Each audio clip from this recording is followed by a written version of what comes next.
Well, hello, BookTube. It's been a while.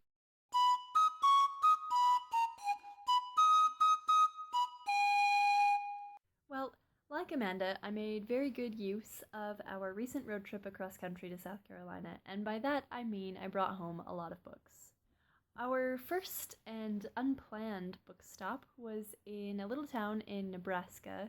It seems like every time we travel across the country, we end up stopping in Nebraska, probably because it is the biggest and boringest state to drive through. It's not boring once you stop, whether for a flat tire or because someone's eye is swollen shut and they need to go to the Instacare. So, no offense, Nebraska. But in York, I picked up this book, German, How to Speak and Write It, which was really convenient and coincidental because I've been working on improving my German this past year, and this is a book that my university library has, and so I keep checking it out and renewing it and then turning it in for 2 days so they don't think I'm trying to steal it, and then checking it back out again. So I was really happy to find it. I also bought at that same shop in York this book about Gustav Klimt. Klimt, and especially Egon Schiele, who was also an Austrian painter at the time, have become very appealing to me in the last year for some reason. For the most part, this book is just images of Klimt's work with then brief descriptions of the work and where they sort of fit in his oeuvre. So I'm excited and pleased with those first purchases of the trip. We finally did make it to South Carolina, and while there, we visited a bookshop in Columbia called the Book Barn. If you live in that area of South Carolina, I really recommend it. My aunt and uncle volunteer there, so it's become tradition that when we visit them, we go out and visit the Book Barn as well. The shop also occasionally purges books, so if they're not selling, they just get rid of them. And my aunt and uncle will save certain books if they know it's something that someone in my family is interested in. So they had a whole stack of books that they had kept for me when we got out there. 3 of them were Latin textbooks. So this is the Cambridge Latin course, and then these 2 are both Ecce Romani, volumes 1 and 2. So I'm interested to flip through them and see how they compare to the textbooks I have used, especially since hopefully someday, some year soon, I will possibly be teaching Latin. They also saved for me this dictionary of Latin and Greek origins, and being a linguophile, I'm very excited about it. So I was excited to get the Latin books, but I was also, again, especially on a hunt for German books. And the Book Barn, as always, exceeded my expectations. I picked up 3 German novels. These are all children's YA. The first one is Rabenmädchen, which translates as Raven Girl. And I should say, I suppose, that my pronunciation probably isn't that great. I don't really get any speaking practice. But it's interesting because this is originally a Norwegian book, so it's been translated into German from Norwegian. And then there's this one, Die Bude Löwenherz by Astrid Lindgren, who I believe is a Swedish author, so again, not originally a German novel. But I think Astrid Lindgren is very popular children's author throughout Europe. So this is Insel der Blauen Delfine, or The Island of the Blue Dolphins by Scott Odell. I read this in elementary school in English and loved it.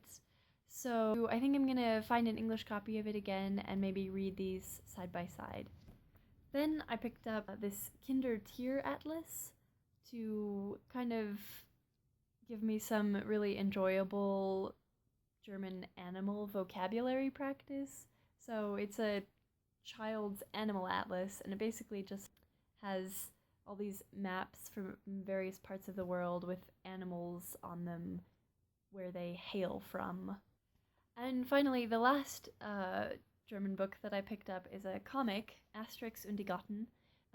I hadn't been familiar with these comics at all, but my brother's family just spent a year living in Belgium, and so they were very familiar with the Asterix and Obelix comics, and they were excited when I found this. And then, of course, I was excited because it combines 2 of my favorite things, German with Roman history, and I'm hoping the fact that it is, mainly pictures and few words will greatly increase my German reading comprehension. After scouring the foreign language section, I met up with Amanda in the art section of the book barn, where I picked up not an art book so much as a history book, but it is the Illustrated History of Britain, being at least somewhat primeval. I really appreciate pictures in my books. I picked up one other book in the art section, which was this. I'm not quite sure what the title is, either Portfolio 19 or the Art Quilt Sourcebook. It's basically just a book of art quilts. I am really interested in art quilts and I would love to make them, but since I don't know how to sew and I don't have a sewing machine, I am, for the time being, contenting myself with merely looking at other people's art quilts. I only picked up one novel, at least in English that is, at the book barn, but it is over 1,000 pages, so I think that it makes up for all the novels I didn't buy. It is 1Q84 by Haruki Murakami. And I don't know if it's like the best place to start with this author, but in about 1,100 pages, sometime in the future, I will know. Finally, I picked up 2 collections of short stories. I didn't used to be a fan of short stories. I thought they were a bit gimmicky, a bit shallow, a bit dull. And I think that at the time I hadn't read many short stories, and also one of the things that I like most about reading is watching characters evolve, and you don't often get to see that happen in short stories. But in the past couple years, the high school that I work at mainly uses short stories in its English courses, so as part of my duties there, I've had to read a lot of short stories, more than I ever would have wanted to on my own. And it's made me discover how great they actually can be. So I picked up the complete stories of Flannery O'Connor, and then I also picked up the stories of Heinrich Böll. I've only read one story by him in the past, and it was a very sober story.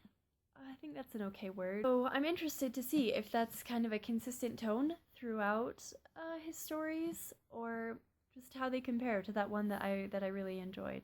Oh, I forgot one of my super nerdy books from the book barn.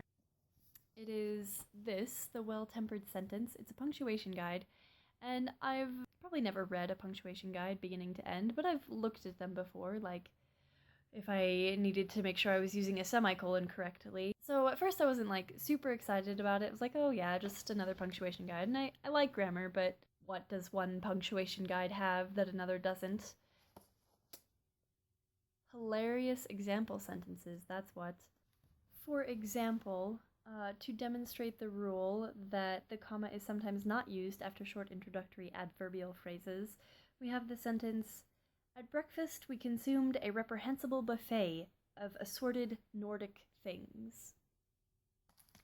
Side note, Amanda, we should find out what a Nordic breakfast consists of and then have one.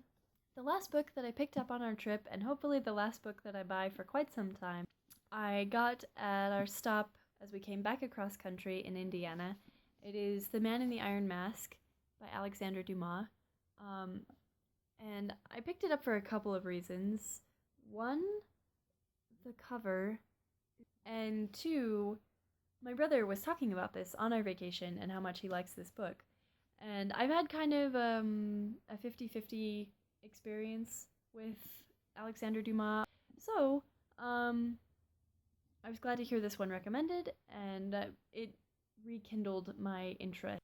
Well, thus concludes my rather nerd-heavy book haul. I must now go consume a reprehensible amount of brownie batter. I seem to have lost one.